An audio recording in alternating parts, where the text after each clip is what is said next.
Avec mademoiselle Maguette Ba. Donc, allô, allô? C'est bon, hein? Nous faisons, donc on n'a pas parlé. Achakon, bah. Hein? Il met toujours le monsieur, après il met les dames, monsieur dames. Mesdames et messieurs. D'accord. Mesdames et messieurs. Non, moi je suis d'accord avec toi. Moi je suis d'accord avec toi. Ah. Le monsieur dame là, c'est bon. Moi ça va. Ah, l'honneur, honneur aux femmes. Donc, nous allons poursuivre ce programme avec mademoiselle Maguette Ba. Donc, en guise de rappel, Maguette, elle travaille sur l'environnement en tant que chargée de plaidoirie, jeunesse et climat avec UNICEF Sénégal. Donc, elle a une entreprise, Vertikewgi Agency. Elle travaille également sur des projets et certains programmes sur l'environnement. Alors, nous avons parlé de l'approche conceptuelle du mot leadership féminin et de son approche historique, hein, Marie-Hélène. Donc, pour juste reprendre chez Anta Diop, parce que ils ont accusé les Africains. Ils ont accusé les Africains, disant qu'ils n'ont rien produit, ni Euclide, ni Aristote, ni Galilée, et ni Pasteur. Leur épopée n'a été chantée par aucun Homère. Mais Cheikh Anta leur a répondu, si l'histoire est ainsi définie comme étant une science qui s'intéresse au passé des hommes, existe-t-il un peuple sans histoire? Non. Parce que là où il y a homme, il y a évolution. Il y a changement. Donc histoire est plus qu'une histoire. Donc merci beaucoup pour cette approche historique. Alors Maguette, donc leadership et environnement. Quel est l'impact du leadership féminin dans l'environnement? Et si nécessaire de revenir sur l'impact du leadership féminin, surtout sur la jeunesse. C'est bon. Salam alaikum wa rahmatullah. Xalé yi ndogu bi neex na rek ngeen do len concentré waat. Tant que noppi woo leen duma commencer. Ñi may waxal xam nañ seen bopp ñoo ngi naan kii déjà moom Diouf la sant salaamaaleykum nga ndogu rek fàttali ma tudd. Donc man maa ngi tudd Maguette, je vais un peu valser dans les langues histoire qu'on puisse se comprendre. Dëkkuma Dalifort de Kër Massar laa dëkk. Nan la 15e région du Sénégal. Donc, merci pour l'invitation. Je m'appelle Maguette et je travaille sur les questions de l'environnement, principalement dans l'engagement de la jeunesse sur les questions de climat avec UNICEF Sénégal. Donc, je suis championne climat et le mot en anglais c'est Youth Climate Advocate. UNICEF a un programme de jeunes où ils nomment des jeunes dans les pays pour pouvoir représenter les jeunes dans des instances de décision, dans les actions, dans les consultations, afin qu'aujourd'hui on puisse prendre la parole et l'engagement des jeunes. Donc aujourd'hui, je suis ambassadrice il y a de cela 3 ans. C'est des mandats de 2 ans et nous travaillons au niveau local et au niveau international.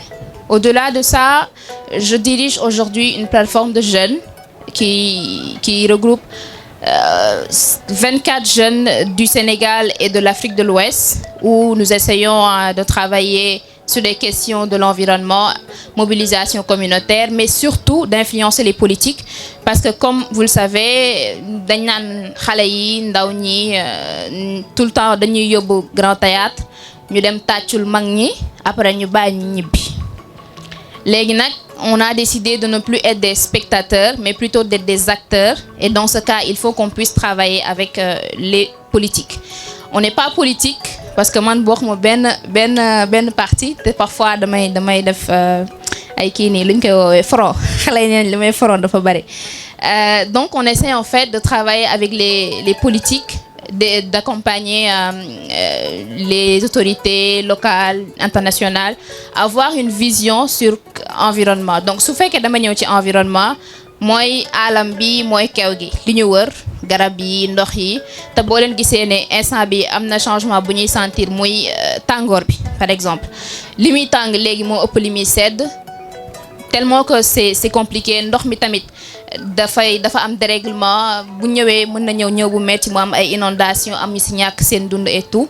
Donc ñun en tant que jeunes dañuy travailler de telle sorte que bu genre yooyu amee dañuy mobiliser wu jàppale askan bi du liggéey du dara. Man par exemple y a beaucoup de gens yoo xam dañ jàpp ne millionnaire la fekk ne sama compte banque moyen moo fa nekk parce que en fait on travaille à l'intérieur du pays, à l'extérieur du pays, au niveau international. Donc bu ñu soxlaa dañuy ñëw ñu jàpp ci.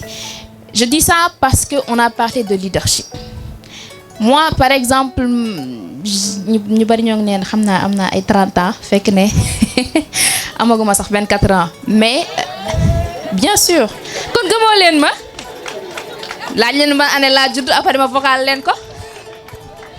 En fait c'est pour vous montrer que man par exemple très tôt laa engagé wu bi may nekk école di gàddu bale di nettoyer sama camarade yi di ma reetaan prof yi naan ma demal nga jàngi au lieu que nga nekk naa da ngay diriger parce que pour ñoom diriger la alors que c'est une manière d'apprendre et de grandir. Quand on parle de leadership, je ne me considère pas comme un leader, même si aujourd'hui, honnêtement, avec mon jeune âge, je manage de grands groupes de personnes qui ont une capacité, une diplôme. Je n'ai pas de licence et j'ai 2 entreprises, alhamdoulilah. Et si je reviens, donc j'ai travaillé à l'intérieur du pays pour comprendre aujourd'hui Sénégal, nan le changement climatique di impacter jigéen ñi xale yi ak ndaw ñi. Et ça a été un travail pas aussi facile parce que voilà xam ngeen Sénégal boo jugee Dakar rek tumuranke day gën a yomb. Et on a fait le tour du pays pour comprendre et ce que j'ai pu ressentir c'est que xale jigéen yi elles sont très impactées. Je prendrai le cas de Matam. ñu ci bari tey dañ ne dañuy bàyyi jàng parce que voilà seen parents yi liñ doon am ci mbay mi amatuñ ko gétt gi moo ngi dee di faatu comme ça te xamuñu lan mooy kii bi donc li ñuy xeex muy mariage précoce day mujjee am parce que aujourd'hui il y a changement climatique dañ koy gis peut-être naan inondation bari na lii bari na alors qu'en fait c'est des relations qu'on peut pas voir si on va pas chez les communautés pour discuter ak ñoom. Et ça, c'est quelque chose que ça m'a tellement frappé. J'ai été à Sédhiou et avec des jeunes filles comme ça. Il y en a une, elle m'a dit que je serais mariée aujourd'hui, alors qu'elle était avec nous. Et quand on a demandé mais pourquoi, sama papa nena, elle mënatul ñoo yor ñun ñëpp ci kër gi. Donc daf ñuy maye, dañuy sey. Une jeune fille très très très belle et très présentable et tout, elle était excellente, mais j'étais tellement abattue, honnêtement. Donc pour vous dire qu'en fait aujourd'hui on parle de leadership, mais la question du climat elle est oubliée carrément duñ ci wax parce que jàpp nañ peut-être voilà affaire de tubaab la déjà loolu la ñuy wax tout le temps que c'est des changements climatiques bi bu jaww ji yàqoo tubaab bi la alors que bu impact di am si ñun lay ñëwee. te ñi nga xamante ne ñoo mën a jàpp pour que loolu noonu ñu liggéey ci c'est les jeunes. Sénégal bu ñu nee 75% de la jeunesse a moins de 35 ans alors que ñooñu ñëpp dañ leen bëgg bàyyi ñu nekk ay tiktokers. Je dis pas que tiktokers c'est pas bon parce que Khabila mi rek barki démb lañ ko def ambassadeur de l'UNICEF au niveau international mu rejoindre benn équipe de 10-11 personnes. Ça veut dire que li muy def am na njariñ te mën nañ ko utiliser pour sensibiliser xale yi. Donc moom yóbbu nañ ko sur le terrain won ko exactement par exemple Sédhiou nan la impact changement climatique di amee. C'est un jeune, il n'a pas 24 ans. Pour vous montrer en fait que tey c'est pas que je suis à Dalifort que j'ai mes parents am nañ wifi que damay toog di xoole. Non. Moi quand j'entends leadership pour moi c'est juste de se lever, de faire des actions. Honnêtement, j'ai commencé Keur Massar après ma dem Limamoulaye am na ñu ma bokkal classe ñoo ngi fi salle bi. Il y a des jeunes filles du club de Hélène que j'ai rencontré ci benn atelier sur les femmes ak climat pour vous montrer en fait que action bu ndaw boo leen mënti def en tant que ndaw bés dina ñëw mu amal leen njariñ donc bu leen xeeb dara. Et ça, c'est pour montrer le leadership ou l'engagement. Pour moi, c'est un engagement d'abord envers sa communauté, envers la planète. Après, l'impact, elle sera global. Comme on a l'habitude de dire chez nous, qu'on fait une action locale pour un impact global. Tay suma jëmbatee benn garab Dalifort d'ici 5 ans ñun ñëpp lay jariñ parce que xam ngeen ne garab yi ñoom ñoo ñu jox O2 après ñun ñu jox leen CO2. Et ça permet de réguler, de nous aider en termes de respiration, mais aussi en termes de... bu garab bi comment on dit oto yi bu ñu génnee seen gaz bi voilà bu ñu génnee seen gaz bi ñoom ñoo koy capter jox ñu bi nga xamante ne moo gën. C'est pour montrer qu'en fait au Sénégal il y a des jeunes qui s'engagent et je vous invite tous en fait de rejoindre par exemple la plateforme Génération Verte Sénégal. Comme j'ai dit, on travaille pour des actions environnement, mais aussi pour influencer politique. Pour terminer, si par exemple première boobu noonu, dëkk yëpp dañuy remettre li ñuy woowee CDN, mooy contribution nationale déterminée. Dëkk bu nekk da ngay wax tey changement climatique nan nga ci indi say contribution pour ñu wàññi ko wala ñu adapter. Donc on va parler d'adaptation et d'atténuation. Sénégal bi mooy seen 3e CDN. Mais moo buy wax jeune wala enfant amu si. C'est tout un document qu'on va remettre à l'ONU avec 100 nangam pays. Le Sénégal qui a 75% de jeunes, il n'y a pas les jeunes qui sont pris en compte. Pour vous montrer en fait qu'aujourd'hui, les jeunes doivent prendre en compte que le leadership féminin, ils doivent comprendre que seen yaay yi parce que man honnêtement noonu laa koy jàppee du ma dem di xool benn tubaab naan damay inspiré wu ci moom. Sama yaay chaque jour moo ngi xëy di dang-dangi elle se bat elle est à l'école elle fait tout ce qui lan moo tax may dem di xool benn tubaab di inspiré wu ci moom. Et au-delà de cette inspiration il y a aujourd'hui comme elle l'a dit sànq kii dem j'ai oublié son nom Rokhaya je pense voilà on est un petit pays honnêtement on est un petit pays et si on arrive à s'imposer on peut s'ouvrir beaucoup de portes. Donc li may wax ci wàllum leadership féminin ce sera que ñun en tant que ndaw parce que man ndaw ñi laay liggéeyal ci laa bokk qu'on s'inspire de nos parents de nos mamans qui sont à la maison qui se battent elles se réveillent tôt sa yaay li muy dang-dangi xamoo ko li ko metti xamoo ko li ko neex xamoo ko elle est là tous les jours pour faire de telle sorte que kër gi baax normal comme a dit ma tata je vais faire comme ça ma nekk xale. Moi, je travaille avec des garçons. Quand je faisais, par exemple, la première fois que je faisais le tour du Sénégal, c'était pour faire une sensibilisation sur le numérique. Dama xaw a polyvalente nag tubarkalla. Léegi, on était une équipe de garçons, je vais dire comme ça. Man kese maa si nekkoon jigéen. Ñu xëy nekk si biir dëkk bi nekk ci àll bi ba ngoon jot gars yi ne ma naa leen toggal reer. Ma xool leen ñu xool ma xam sama làmmiñ damm sama poos. On tey bu nekkee mën naroo leen lekk de gars yi ne non ils ont commencé à faire la théorie que jigéen moo war a toppatoo góor. Je dis on est dans un cadre professionnel soo leen amul sama yërmande kan mooy am sama yërmande c'est pour parler de la masculinité positive xale yu góor yi bu ñu amulee suñu yërmande kan moo ko nar a am.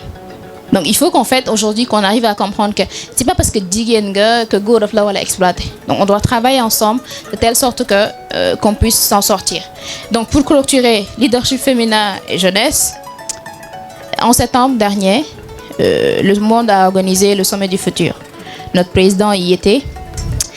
J'y étais.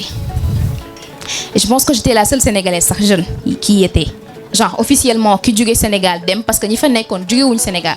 Am na ñoo xam États-Unis lañ nekk donc facilement dañuy ñëw participer. J'étais surpris de voir que ni Sénégal ni mu tollu amul woon benn jeune bu ñëw. J'étais dans une salle ndekete salle bi ma nekk ay ministre ñoo fa nekk xam nga man dama kii nuñ koy woowee damay xam des fois nekk Baye Fall donc damaa ñëw commencé di waxtaan ak benn dame ba ñu waxtaan bu ñu xàqataayee je dis vous travaillez sur quoi? Elle m'a dit je suis ministre de la jeunesse de tel pays. Il dit ah bon? Un ministre Une ministre plus c'était une femme. Je dis une ministre qui est là, qui parle comme ça, sans pression. Ça, je ne veux pas l'avoir au Sénégal. J'étais là-bas parce que Mandagne m'a invité. C'est pour vous montrer en fait que si on a la proximité de nos autorités, je vois que Dalifort c'est une très belle image, qu'il y a votre père qui est là. C'est juste pour vous dire qu'en fait, si vous avez la chance d'avoir votre autorité à côté, profitez-en. Demandez-lui des formations, demandez-lui des opportunités. Essayez de collaborer directement avec lui. Bon, nous, parfois, dans le clash, parce que les Japonais, nous pour concurrencer l'aide, alors qu'en fait, nous sommes leurs premiers partenaires. Il faut qu'ils comprennent que nous sommes leurs premiers partenaires. Si vous voulez nettoyage, ce n'est pas pareil, nous nettoyer. Nous nettoyer, à moins que vous nettoyer pour photo. C'est différent. Donc, en fait, c'est juste pour vous dire que le Sénégal a du potentiel et que nos jeunes peuvent s'imposer au niveau international. Mais pour cela, il faut qu'on ait le soutien de nos autorités locales. Merci. Ok, merci beaucoup, Maguette. Franchement, li nga jot a wax ni dama koy illustrer ci benn documentaire. Parce que dama dugg Facebook gis benn documentaire. Xale bi yaayam tout le temps daf koy exiger à ce que muy am des meilleures notes. Donc moo tax éducation bi ci base bi la commencé. Moo tax bu fekkee da nga am habitude ni nga yaree sa doom donc façon bu muy xalaatee façon boobu lay nekkee. Donc xale bi nag bu ñëwee classe tout le temps dafay sentir ni moom moo raw yeneen i moroomu voilà élève am yi. Donc benn jour nag prof bi di ko testé mu jël benn xale bu góor pour mu concurrencer ak moom xale bu góor bi aayul le mais professeur bi daf ko doon jox toutes les réponses à l'avance. Voilà ba tax saa su ñëwee rek xale bu jigéen dafay frustré wu. Léegi professeur bi am benn discussion ak moom mu ne pourquoi tu te comportes comme ça en classe mu ne ko c'est ma mère qui me pousse à être meilleur tout le temps. Moo tax tout excès est nuisible parce qu'il y a ce qu'on appelle le subconscient. Toutes les actions que nous faisons dafay enregistré wu. Donc bu ñu deful nang nag xale bi noonu lay màggaale ba donc moo tax la base moom mooy lu gën a am solo. Donc dañuy interroger 3 personnes maximum pour les intervenants, contribution ak question. Après ñoom ñu ñëw répondre question yi après ñu clôture. 3 voilà Mariama Coulibaly voilà elle est là.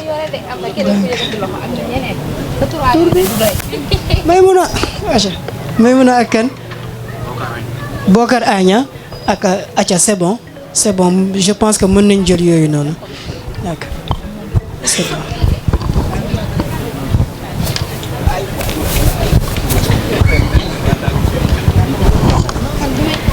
Merci beaucoup.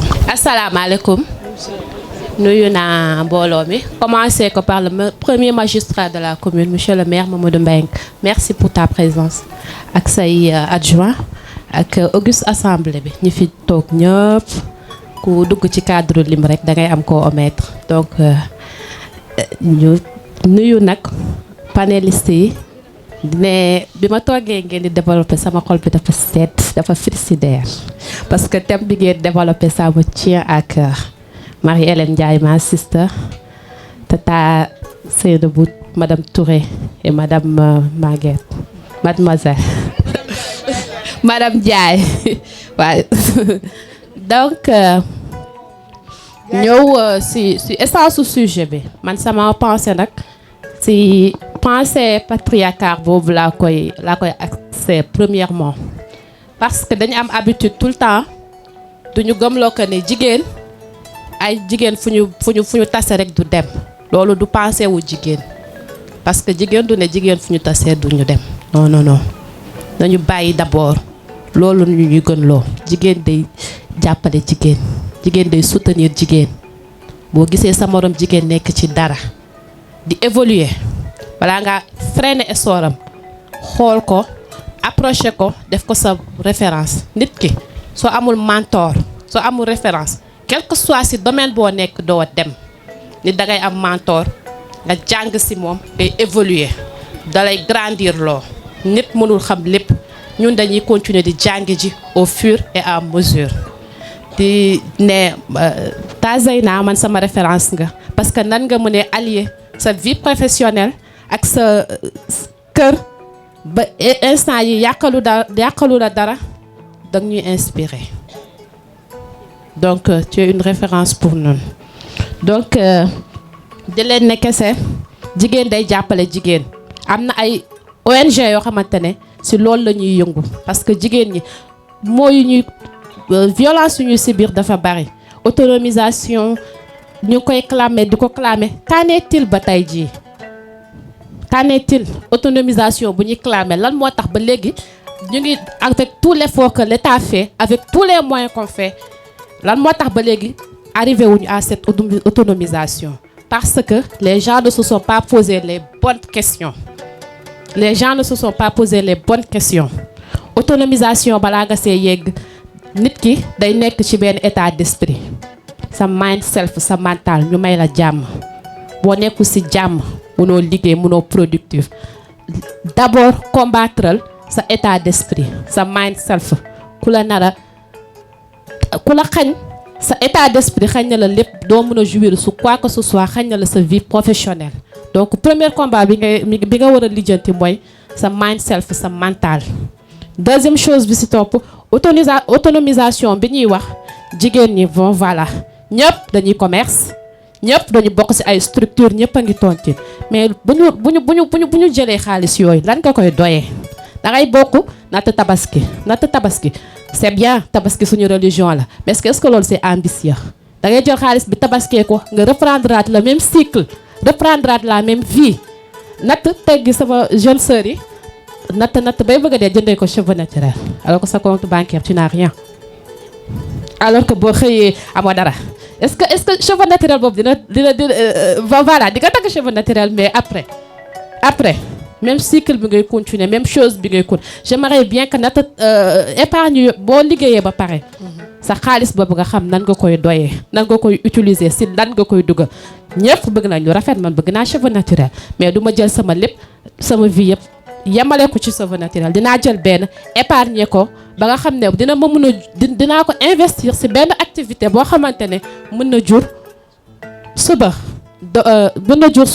korité baa ngi ñëw wër ñaa ngi stressé bay bëgg a dee seen jabar yaa ngi mer jox leen ma nanga mag boo meree sa jëkkër benn yoon ne la joxu la mereel sa bopp fukki yoon parce que yow yaa mënalul sa bopp dara dangay fexe mënal sa bopp dara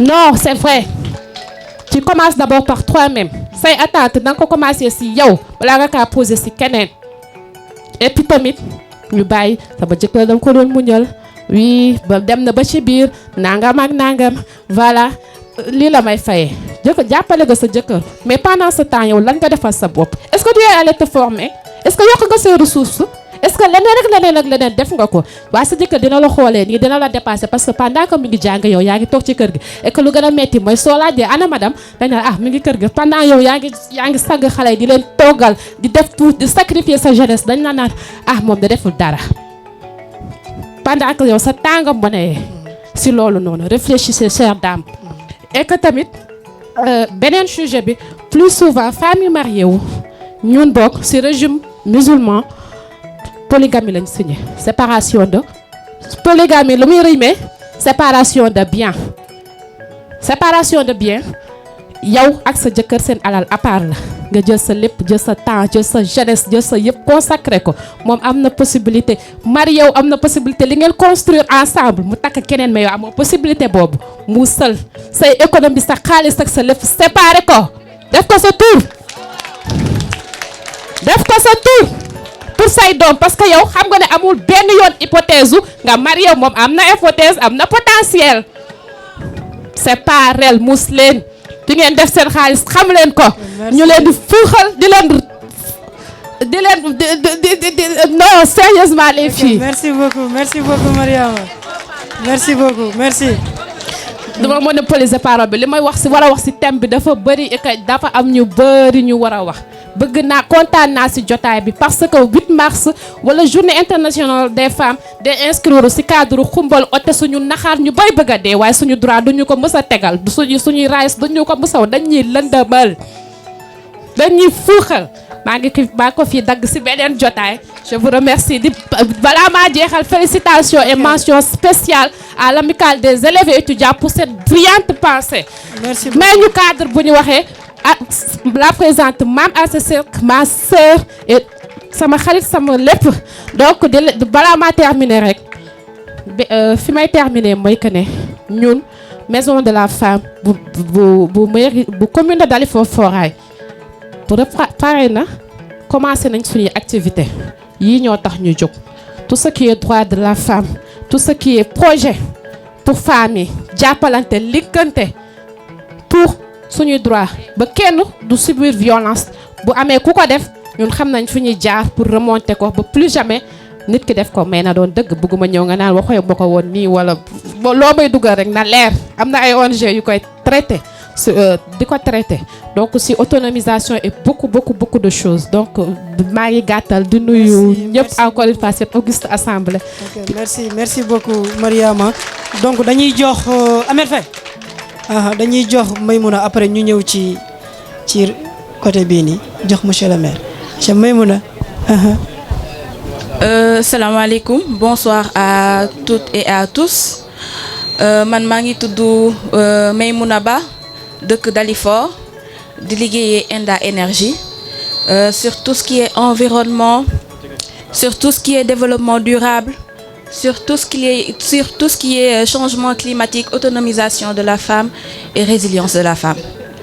Sama formation nag agronomique la je suis ingénieur agronome.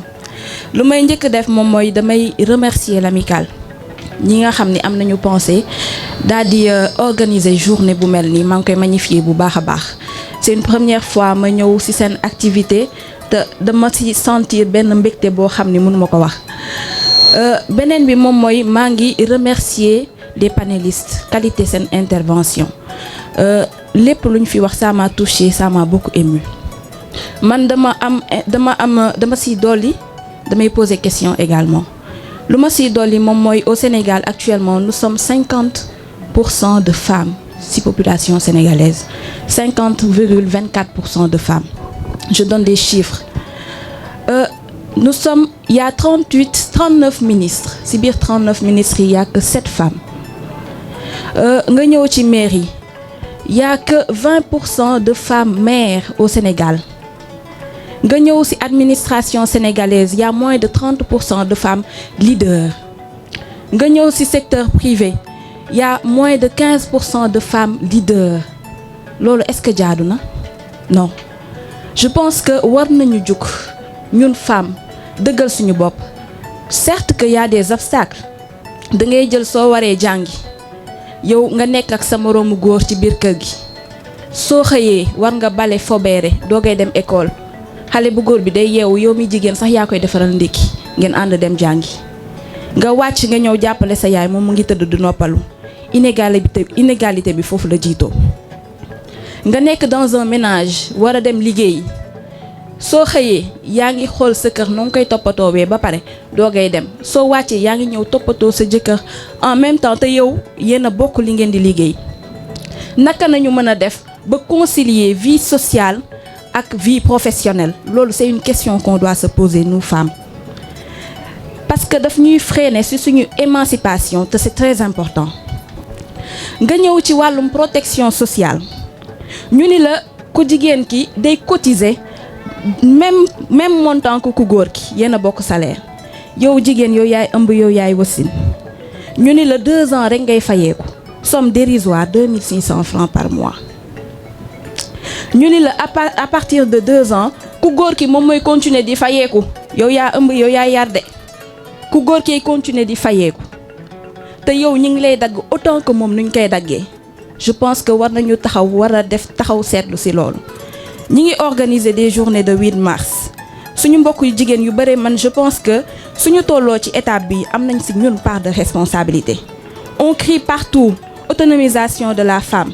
nañ ñu gën a jox suñuy droit mais est-ce que ñi ngi def li tax ñu war ñu jox suñuy droit est-ce que ñoo ngi formé wu est-ce que suñu joxee suñuy droit ñi ngi def lii war ba ñu respecté ñu ba nga xam ni yeneen jigéen yu mel ni ñëw ñu mel ni ñun dinañ leen jox seen suñu àq.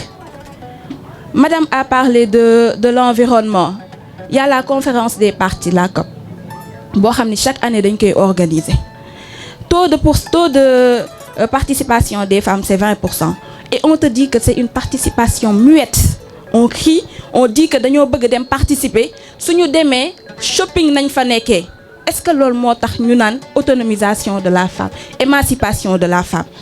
Il faut que ñun tamit ñu gën a taxaw xam suñu cër, qu'on se forme, qu'on se fasse respecter. Je pense que c'est très important. Tey cadre bi c'est important, on parle de leadership féminin, surtout fii à Dalifort. Je pense que machallah on a déjà des leaders, mais waroon nañu am tamit nos mamans ñi nga xam ne ñoo nekk di trimer.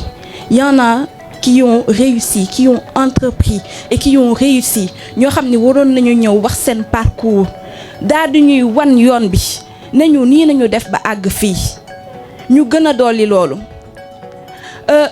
Tey lu tax ma koy magnifier parce que je me dis que au sortir de ce panel là war nañ fi jëlee quelque chose.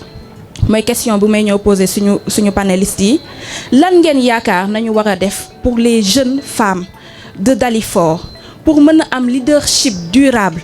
Parce que bu nekkee leadership bi daa yam ci ñun defuñu système de mentorat pour les jeunes filles leadership boobu noonu du durable. Comment on peut durabiliser système bi nga xam ne teg nañ ko am leadership durable? Comment on peut aider nos petites sœurs ñu daal di àgg ci yenn instance de décision yooyu noonu? Comment on peut aider nos petites sœurs à s'auto-former? Beneen bi moom mooy pour l'amicale. Au sortir ci panel bii nii ban plaidoyer ngeen war a teg pour mën a renforcer leadership des femmes au niveau de Dalifort? Merci beaucoup. Merci beaucoup, merci. Donc on va donner la parole à Bokar après ñu terminer avec d'accord waaw nañ jox monsieur le maire.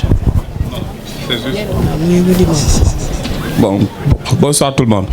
Bon, je vais prendre la parole en tant que peut-être un participant, pas en tant qu'autorité ou bien maire. Bon, il faut que le débat aussi soit un peu contradictoire parce que depuis le début, on parle que de la femme, que de la femme, que de la femme. Bon, je pense que oui, il le faut, hein, il le faut. Applaudissez. Bon, merci beaucoup. Je pense que aussi c'est important. Bon, moi je vais citer deux remarques que moi j'ai fait.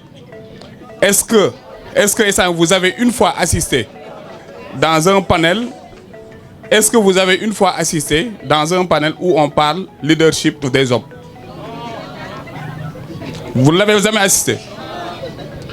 Est-ce que vous avez une fois vu un tigre qui attend d'avoir un plateau pour confirmer sa tigritude? Bon, je pense que nous tous, on est conscients que vous êtes des leaders. Mais je pense que ce qui vous bloque, c'est l'audace. Parce qu'on n'a pas besoin. Parce que le fait d'accepter de discuter sur le sujet, c'est déjà un aveu. Vous êtes d'accord ou pas? Bon, peut-être après ça, vous allez me contredire ou bien quelque chose comme ça, mais ma première référence reste et demeure ma mère, une femme illettrée. Parce que je pense qu'on n'est plus à l'ère où on doit parler des questions de genre. Donc je vais rejoindre Mme Ndiaye qui disait que bon, elle n'est pas d'accord quand on parle de parité ou bien quelque chose comme ça. La compétence, ça devait primer d'abord. Mais je pense que le débat, ça devait se porter sur ces genres de questions-là. Donc, je sais que la compétence est là, l'humilité est là, mais on n'a plus besoin donc d'appartenir à une association de femmes ou bien quelque chose comme ça pour montrer qu'on est des femmes et leaders. On doit avoir des champions, des champions nationales, donc qu'on peut citer comme les Youssou N'Dour, mais parce que eux, ils ont pris leur avenir en main. Ils se sont fait toutes seules. Mais c'est ça qu'on attend de nos femmes. Mais bon, je suis désolé de le dire. Bon, et je suis désolé aussi d'utiliser certains mots un peu qui, mais je pense que le fait d'accepter, le fait d'organiser des sujets de ce genre, donc moi j'ai l'impression que vous l'acceptez, alors que ça ne devait pas être le cas. Parce que le leadership, c'est quelque chose qu'on vit avec. Mais ce n'est pas un sujet de discussion ou bien quelque chose comme ça. C'était juste pour que le débat soit un peu contradictoire. J'espère que les panélistes vont apporter des réponses donc à la hauteur de la question. Bon, après, à la fin, je pense qu'après, on va remercier tout le monde pour les mots de clôture. Merci beaucoup. Merci. Merci, monsieur le maire. Donc, on termine avec Bokar et ensuite, on donne la parole aux marraines. La troisième adjointe au maire de la commune de Dalifort. Je suis une femme leader. Monsieur le maire, je suis une femme leader. Monsieur le maire,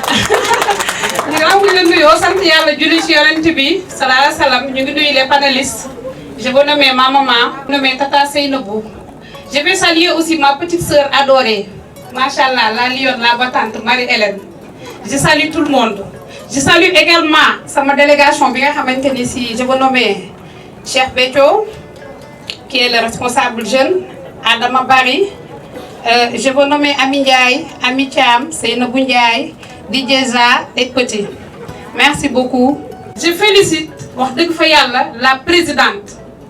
Ku ne gis na ni amical bi jigéen ñi def nañ ci loxo li ma ni maam Asi tout à l'heure maa ngi koy wax avec la sœur Diongu Dior Diongu ku xool avant ak ren sa amical bi am na contenu ñu ngi lay féliciter parce que amoon nañ fi mais lu bari duñ ko yëg mais tey c'est la femme qui est à la tête maam Asi félicitations maa ngi nuyu ñëpp ñi nga xamante ni si ñu ngi fii.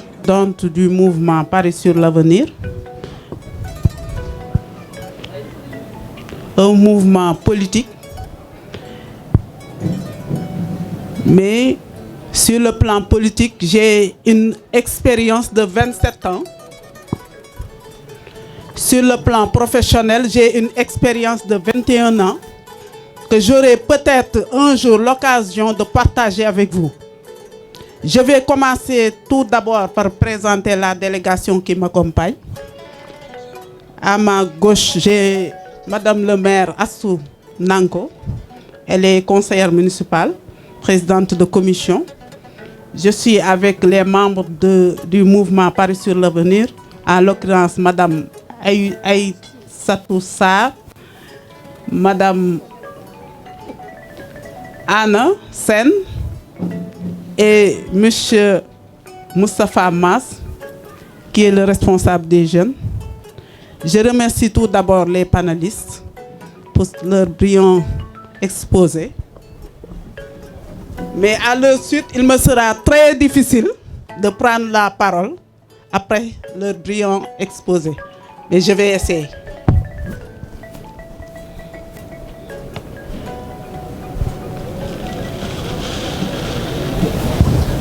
Monsieur le maire de la commune de Dalifort, Mesdames les panélistes, Madame la présidente de l'amicale des élèves et étudiants de Dalifort, Mesdames et Messieurs les membres du panel, chers élèves, chers étudiants, Mesdames, Messieurs, c'est avec un immense honneur et une profonde émotion que je prends la parole aujourd'hui en tant que marraine de ce panel sur le leadership féminin. Dans le cadre de la Journée internationale des droits de la femme, je tiens tout d'abord à remercier la présidente de l'amicale des élèves et étudiants de Dalifort, Madame Aïssa Seck, pour cette invitation et pour l'organisation de cet événement qui célèbre les femmes et leur rôle essentiel dans la société. En tant que présidente nationale du mouvement Paris sur l'avenir, je suis particulièrement fière de me tenir devant vous aujourd'hui. Notre mouvement qui porte haut les valeurs de progrès, d'égalité et de solidarité croit fermement à la capacité des femmes à transformer le monde. Nous croyons à un avenir où chaque femme, chaque jeune fille aura les moyens de réaliser pleinement son potentiel, sans barrière, sans limite et sans peur. Le thème de ce panel, le leadership féminin, est plus que jamais d'actualité. Partout dans le monde, les femmes prouvent chaque jour qu'elles sont des leaders capables, visionnaires et inspirantes. Elles dirigent des entreprises, des gouvernements, des mouvements sociaux et des familles avec une force et une détermination qui forcent l'admiration.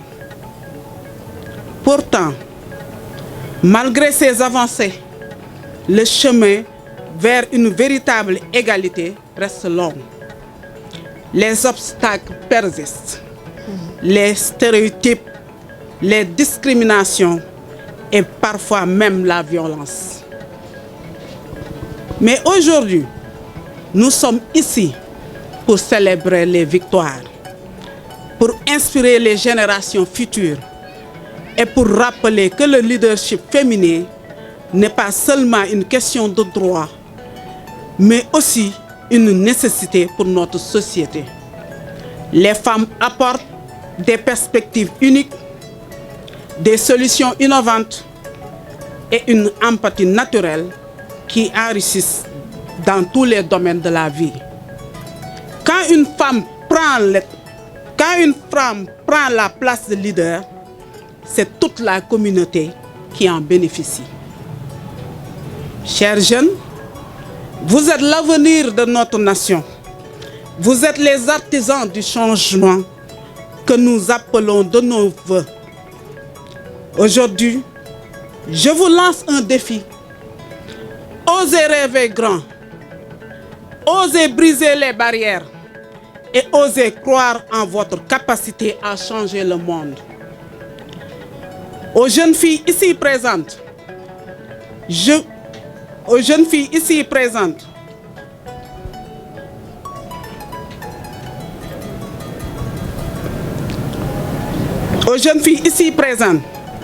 je vous dis ceci, vous avez en vous le pouvoir de devenir des leaders. Ne laissez personne vous dire le contraire. Votre voix compte, vos idées comptent et votre leadership est essentiel. En tant que marraine de ce panel, je m'engage à continuer de me battre pour l'égalité des sexes, pour l'autonomisation des femmes et pour un avenir où chaque femme pourra s'épanouir pleinement. Je crois en vous, je crois en nous et je crois en un avenir où le leadership féminin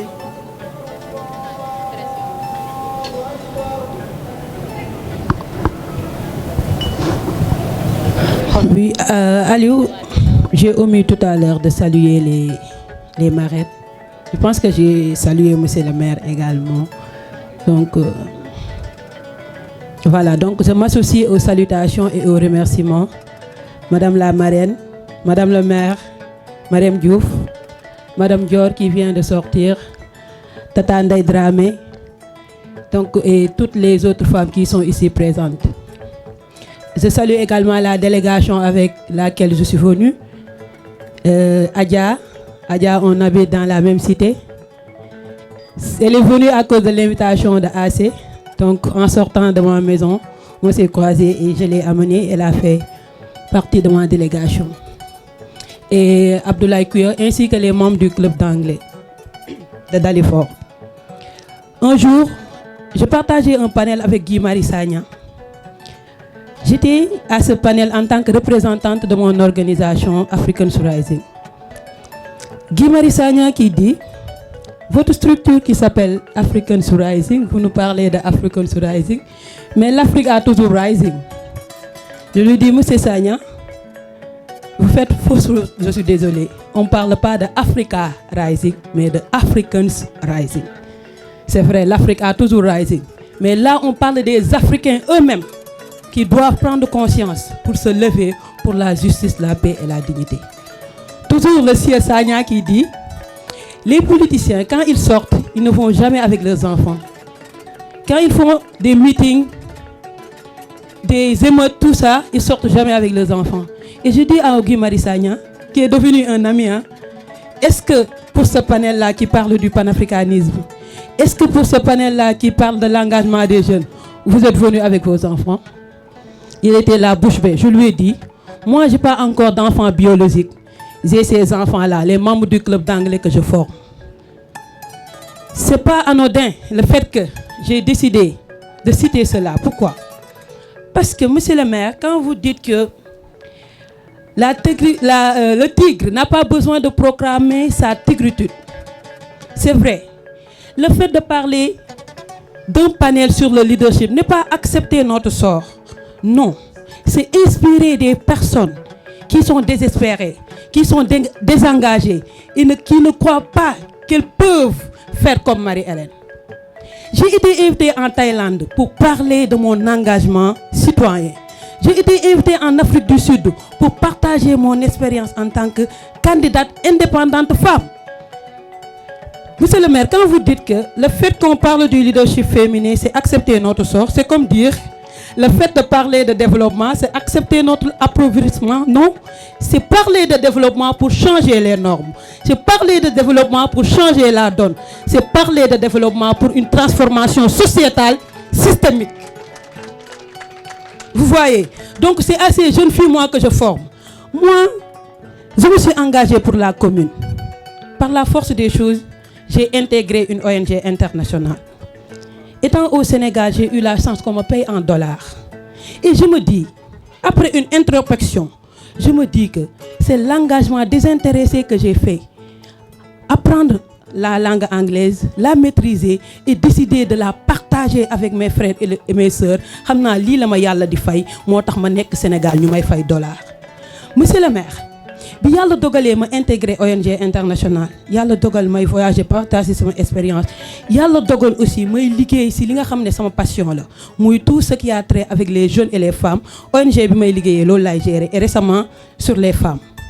Monsieur le maire, mënoon naa dellu sama zone de confort dellu kenn du ma xam kenn du ma indil soutien kenn du ma laajte kenn du ma invité sax ay panel may dem rek au niveau international mais dama ne déedéet il faut que ma wan xale yi ne yombul dina métti dina leen fakastal dina la jéemal ay mbir mais gëm leen ko soo leen ko gëmee Marie-Hélène Ndiaye mii nii man su tawoon yow xam nga li may wax ndax Dalifort nga juddoo su tawoon ba taa ñun dañ daan dem di féey parce que piscine suñ ko gisoon rek ci film lañ ko gis tey ñu ñëw toog ñu ñuy invité ay panel ñuy nekk hôtel 5 étoiles di def suñuy panel pare ñu fay ñu suñuy dollars ñu ñibbi kon foog ma xamal xale bi dëkk Dalifort ne leadership féminin mun naa nekk. Monsieur le maire, d'accord nga beneen bi mooy li Maïmouna wax Maïmouna a tellement raison et Maïmouna, je salue la scientificité de ton propos, c'est-à-dire le fait que tu aies amené des chiffres. Xam nga lan lay wane Maïmouna patriarcat bi loolu lay wane c'est-à-dire système patriarcal bi nekk ci dëkk bi mooy feeñ fépp moo tax femme yi pourcentage yi nga joxe noonu lay demee voilà c'est ça parce que mooy. Alhamdulillah, merci beaucoup. Vraiment, ça a été riche en matière de connaissances. Profil yi fi nekk vraiment machallah. maa ngi woon ci organisation bi di jaabante mais pour ma xam ndax activité am na réussite xale yi laa ko doon laaj ndax ça a été riche en matière de connaissances ñi naam yu bëri jàng naa ko te xaw ma ko woon donc ñun loolu mooy suñu réussite. mais journée de la femme nag ñu bëri dañoo baaxoo woon def ay hôtesse waxtaan fii ñi di tëgg ko ñu on a préféré mu nekk apprentissage ci xale yi comme ci femmes yi ci mag ñi ñëpp looloo tax ñu def un panel sur le leadership féminin. Le but de cette activité moo nekkoon dañu remarqué ni à Dalifort dañu manqué femme leader loolu moo tax ñu nañu def une activité à l'occasion de la journée de la femme ñuy waxtaane lii di leadership féminin afin de sensibiliser nos femmes nos petites sœurs que ñuy gën a immiscé wu ci li nga xamante ni moo di instance de décision yi c'est très important. De nos jours ñu bëri ñu ngi wax ni politique bi ñenn ñi di mën naa jël exemple ci politique bi entre parenthèses dañuy faral di critiquer la scène politique. Je leur dis tout le temps, la scène politique judduwul rek salte, rien ne naît sale. Nit ñi fa nekk ñoo ko saltel. Léegi nag ces personnes-là yi nga xamante ni ñoom ñoo koy critiquer, qu'est-ce qu'elles ont fait pour assainir cette scène? Donc ces femmes ñi nga xamante ni ñu ngi critiquer loolu dugg leen ci biir, prenez vos responsabilités, prenez votre courage à deux mains ngeen décider pour vous-même. loolu moo waral suñu thème bi tey. J'ai bien aimé l'intervention de Mariama ba muy wax sànq femmes yi dépendre leen ci yéen bu leen xaar kenn ci leen gëm leen seen bopp aussi. li ñu fiy def c'est bien beau ñuy féliciter mais yombul woon tamit de bañ na ko ba sax les membres yenn saay yow mën a yàlla lañ may woowee ndax activité dafay am ñu bind budget rek ñu non lii mënul nekk ma ne pourtant si nañ ko gëm ñu gëm suñu bopp lépp mën na nekk tey jii ñu ngi nii te pourtant nag li ñu def yëpp xeeb nañ ko nag parce que on s'attendait à plus que ça mais nag dama leen di remercier bu baax di remercier suñu panélistes yi Maguette Tata Seynabou Marie c'est une sister ñoom roxee malheureusement dañu ne nekkuñu fi di remercier suñu ay marraines Tata Ndeye Marème Tata Marème Tata Dior Tata Astou Tata Awa ñëpp madame la maire Ngone Meng maa ngi leen di remercier ñëpp ku lim nag dafay juum merci beaucoup duma ko guddal mais xam naa ni daal kontaan naa merci beaucoup leen rek laa am pour laaj ko les enfants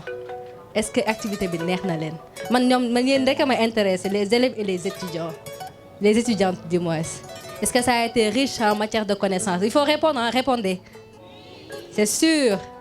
Ah machallah merci beaucoup.